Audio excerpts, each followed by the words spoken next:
موسیٰ علیہ السلام نے سفر طے کیا اور فرعون کی طرف چلے آئے۔ پہلے اپنی ماں، بہن اور بھائی سے ملے، پھر اپنے بھائی ہارون کو ساتھ لے کر فرعون کی طرف چلے۔ آپ نے دستک دی تو دربانوں نے آپ کو واپس لوٹا دیا۔ وہ صرف قوم کے سرداروں ہی کو اس کے پاس جانے دیتے تھے۔ انہوں نے موسیٰ علیہ السلام سے کہا، واپس چلے جاؤ۔ تب موسیٰ علیہ السلام نے فرمایا، انی رسول، میں تو قاصد ہوں، پیغام لے کر آیا ہوں۔ اب قاصد تو دوسرے بادشاہوں کے ہوتے تھے، انہیں تو اندر جانے دیا جاتا تھا، چنانچہ دربانوں نے آپ کو بھی اندر جانے دیا اور وہ آپ کو پہچان نہ سکے، لیکن فرعون نے انہیں پہچان لیا۔ یہ منظر قرآن کی بہت سی آیات میں بیان ہوا ہے۔ چند آیات اور ان کا ترجمہ سنیے۔ سورۃ الشعراء آیت 15 میں ہے، اللہ نے فرمایا، ہرگز ایسا نہ ہوگا، تم دونوں ہماری نشانیاں لے کر جاؤ، ہم خود سننے والے تمہارے ساتھ ہیں۔ فرعون نے موسیٰ علیہ السلام کو پہچان لیا، کہنے لگا، تو موسیٰ ہے؟ جواب ملا، ہاں۔ فرعون نے جو کچھ کہا سورۃ الشعراء آیت 18 تا 22 میں ہے۔ فرعون نے کہا، کیا ہم نے تجھے تیرے بچپن کے زمانے میں اپنے ہاں نہیں پالا تھا، اور تو نے اپنی عمر کے بہت سے سال ہم میں نہیں گزارے؟ پھر تو اپنا وہ کام کر گیا جو کر گیا، اور تو ناشکروں میں سے ہے۔ موسیٰ نے جواب دیا، میں نے یہ کام اس وقت کیا تھا جب میں راستہ بھولے ہوئے لوگوں میں سے تھا، پھر تم سے خوف کھا کر میں بھاگ گیا۔ پھر مجھے میرے رب نے حکم اور علم دیا اور مجھے اپنے پیغمبروں میں سے کر دیا۔ مجھ پر کیا تیرا یہی احسان ہے جسے تو جتا رہا ہے کہ تو نے بنی اسرائیل کو غلام بنا رکھا ہے؟ موسیٰ علیہ السلام نے یہ باتیں فرعون سے پورے رعب اور دبدبے سے کہیں۔ تب فرعون بولا، وما رب العالمین، وہ رب کون ہے جس کی طرف تو ہمیں بلانا چاہتا ہے؟ موسیٰ علیہ السلام نے فرمایا، وہ آسمانوں اور زمین اور ان کے درمیان کی تمام چیزوں کا رب ہے، اگر تم یقین رکھنے والے ہو۔ یہ باتیں موسیٰ علیہ السلام نے فرعون کے دربار میں سر عام تمام لوگوں کو مخاطب کر کے کہی تھی۔ آپ کی بات کا فرعون نے جو جواب دیا وہ سورۃ الشعراء آیت 25 تا 28 میں ہے۔ فرعون نے اپنے ارد گرد والوں سے کہا، کیا تم سن نہیں رہے؟ موسیٰ نے فرمایا، وہ تمہارا اور تمہارے اگلے باپ دادوں کا پروردگار ہے۔ فرعون نے کہا، لوگو، تمہارا یہ رسول جو تمہاری طرف بھیجا گیا ہے یہ تو یقیناً دیوانہ ہے۔ موسیٰ نے فرمایا، وہی مشرق اور مغرب کا اور ان کے درمیان کی تمام چیزوں کا رب ہے، اگر تم عقل رکھتے ہو۔ موسیٰ علیہ السلام نے اب ایسی چیزوں کا ذکر شروع کیا جو فرعون کے بس میں نہیں تھی، اس لیے کہ فرعون کہتا تھا، میں رب ہوں، جبکہ موسیٰ علیہ السلام فرما رہے تھے، آسمانوں کا، زمینوں کا، مشرق اور مغرب کا رب اللہ ہے۔ اور یہ وہ چیزیں تھیں جن کو سب جانتے تھے کہ یہ فرعون کی دسترس میں نہیں ہے۔ جب معاملہ یہاں تک پہنچ گیا، یعنی خطرناک حد تک پہنچ گیا، تو فرعون نے ان الفاظ میں دھمکی دی۔ فرعون کہنے لگا، سن لے، اگر تو نے میرے سوا کسی اور کو معبود بنایا تو میں تجھے قیدیوں میں ڈال دوں گا۔ جواب میں موسیٰ علیہ السلام نے فرمایا، اگرچہ میں تیرے پاس کوئی ظاہر چیز لے آؤں۔ جواب میں فرعون نے کہا، اگر تو سچوں میں سے ہے تو اس کو پیش کر۔ اب وقت آ چکا تھا کہ موسیٰ علیہ السلام اس کے سامنے معجزات ظاہر فرماتے۔ سورہ طٰہٰ آیات 47 تا 51 میں یہ ذکر اس طرح ملتا ہے، ہم تیرے پروردگار کے بھیجے ہوئے ہیں، تو ہمارے ساتھ بنی اسرائیل کو بھیج دے، ان کی سزائیں ختم کر دے۔ ہم تو تیری طرف، تیرے رب کی طرف سے نشان لے کر آئے ہیں، اور سلامتی اسی کے لیے ہے جو ہدایت کا پابند ہو جائے۔ ہماری طرف وحی کی گئی ہے کہ جو جھٹلائے اور روگردانی کرے اس کے لیے عذاب ہیں۔ فرعون نے پوچھا، اے موسیٰ، تم دونوں کا رب کون ہے؟ انہوں نے جواب دیا، ہمارا رب وہ ہے جس نے ہر ایک کو اس کی خاص شکل و صورت عنایت فرمائی، پھر راہ سمجھا دی۔ اس نے کہا، اچھا یہ تو بتاؤ، اگلے زمانے والوں کا حال کیا ہونا ہے؟ فرعون کا مطلب یہ تھا کہ جنہوں نے اس رب کی عبادت نہیں کی جس کے بارے میں تو ہم سے گفتگو کر رہا ہے، ان کا حال کیا ہوگا؟ موسیٰ علیہ السلام نے جو جواب دیا اس کا ذکر سورہ طٰہٰ آیت 52 میں آیا ہے۔ انہوں نے جواب دیا، ان کا علم میرے رب کے ہاں کتاب میں موجود ہے، نہ تو میرا رب غلطی کرتا ہے نہ بھولتا ہے۔ سورہ طٰہٰ آیت 53 اور 54 میں اللہ تعالیٰ اپنا تعارف یوں بیان فرماتے ہیں، اسی نے تمہارے لیے زمین کو فرش بنایا ہے اور اس میں تمہارے چلنے کے لیے راستے بنائے ہیں، اور آسمان سے پانی بھی وہی برساتا ہے، پھر اس برسات کی وجہ سے مختلف قسم کی پیداوار بھی ہم ہی پیدا کرتے ہیں، اور تمہیں اجازت دی کہ خود بھی کھاؤ اور اپنے مویشی بھی چراؤ۔ ان سب چیزوں میں عقل والوں کے لیے اللہ کی قدرت کی نشانیاں ہیں۔ اب وہ موقع آ پہنچا تھا کہ ان کے سامنے نشانیاں اور معجزات ظاہر کیے جائیں۔ فرعون بولا، اچھا اگر تو اپنے دعوے میں سچا ہے تو نشانیاں پیش کر۔ سورۃ الشعراء آیت 32 اور 33 میں ہے۔ موسیٰ نے اسی وقت اپنی لاٹھی ڈال دی جو اچانک کھلم کھلا اژدہا بن گئی، اور اپنا ہاتھ بغل میں دے کر نکالا تو وہ اچانک دیکھنے والوں کے لیے چمکنے لگا۔ مطلب یہ کہ موسیٰ علیہ السلام نے 2 عظیم معجزات ظاہر کیے۔ ان کو دیکھتے ہی فرعون اور اس کے درباری سب حیرت زدہ رہ گئے۔ انہوں نے دانتوں تلے انگلیاں دبا لی، لیکن فرعون نے فوراً پینترا بدلا۔ وہ ڈر گیا تھا کہ کہیں اس کا کوئی درباری اسلام نہ قبول کر لے، چنانچہ فوراً بول اٹھا، کہنے لگا، اے موسیٰ، تم ہمارے پاس اس لیے آئے ہو کہ ہمیں ہمارے ملک سے اپنے جادو کے زور سے نکال دو۔ یعنی تو نے جادوگروں والا کرتب دکھایا ہے۔ ہم اچھی طرح جانتے ہیں کہ یہ جادو کی سرزمین ہے، یہاں بڑے بڑے جادوگر رہتے ہیں، لیکن یہ جادو عجیب سا ہے۔ کیا تیرا ارادہ یہ ہے کہ تو اپنے جادو کے زور سے ہمیں مرعوب کر کے بنی اسرائیل کو لے جائے، لیکن ہم مرعوب ہونے کی بجائے تیرا مقابلہ کریں گے؟ سو ہم بھی تمہارے مقابلے میں ایسا ہی جادو لائیں گے۔ تو ہمارے اور اپنے درمیان ایک وعدے کا وقت مقرر کر لے، نہ ہم اس کی خلاف ورزی کریں اور نہ تم کرو، کسی ہموار میدان میں مقابلہ ہو۔ موسیٰ علیہ السلام تو اسی موقع کی تلاش میں تھے تاکہ سب لوگوں کو دعوت دے سکے۔ موسیٰ علیہ السلام نے اسی وقت کہا۔ موسیٰ نے جواب دیا کہ زینت اور جشن کے دن کا وعدہ ہے، اور یہ کہ لوگ دن چڑھے ہی جمع ہو جائیں۔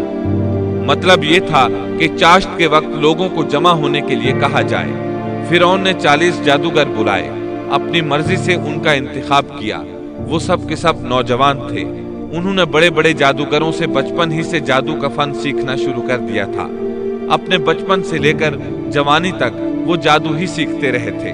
غرض سب کے سب یعنی 40 جادوگر جمع ہو گئے، پھر میدان میں آئے۔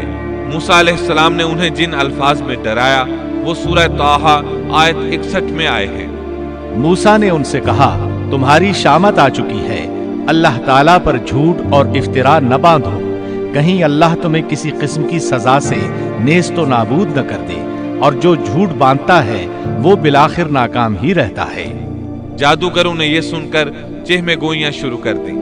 ان کو لوگ تو سن رہے تھے، لیکن فرعون نہیں سن رہا تھا۔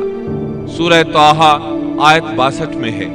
پس یہ لوگ آپس کے مشوروں میں مختلف رائے ہو گئے اور چھپ کے مشورہ کرنے لگے۔ مطلب یہ کہ وہ آپس میں کہنے لگے، ممکن ہے یہ نبی ہی ہوں، انہوں نے ہمیں پہلے ہی خبردار کر دیا ہے۔ کچھ کی رائے اس کے خلاف تھی۔ پھر صلاح مشورے کے بعد یہ سب فرعون کے پاس آئے اور کہنے لگے، اگر ہم غالب آ گئے تو کیا ہمیں کوئی بڑا صلہ اور انعام بھی ملے گا؟ جواب میں فرعون نے کہا، ہاں، بلکہ اس سے بڑھ کر یہ کہ تم اس صورت میں ہمارے مقرب لوگوں میں داخل ہو جاؤ گے۔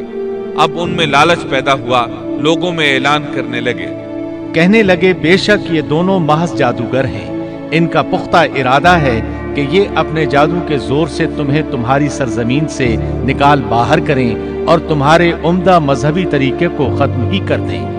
پھر آپس میں باتیں کرتے ہوئے یوں کہنے لگے کہ اختلاف نہ کرو، سب مل کر اپنی تدبیر آزماؤ اور صف بنا کر مقابلے میں آؤ۔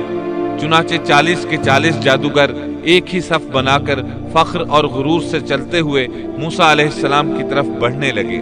ادھر موسیٰ علیہ السلام آگے بڑھے، بس ہارون علیہ السلام آپ کے پیچھے تھے۔ لوگوں کی حالت دیکھنے کے قابل تھی۔ ان کی زبان پر یہ الفاظ تھے، جو آج غالب آ گیا وہی کامیاب ہے۔ جادوگر پھر کہنے لگے، اے موسیٰ، یا تو پہلے ڈال یا ہم پہلے ڈالنے والے بن جائیں۔ اللہ سبحانہ و تعالی نے موسیٰ علیہ السلام کی طرف وحی کی کہ پہلے انہیں ڈالنے دیں۔ جواب دیا کہ نہیں، تم ہی پہلے ڈالو۔ ان جادوگروں کے پاس لاٹھیاں اور رسیاں تھیں، انہوں نے وہ میدان میں ڈال دی۔ دیکھتے ہی دیکھتے وہ لکڑیاں اور رسیاں حرکت کرنے لگی۔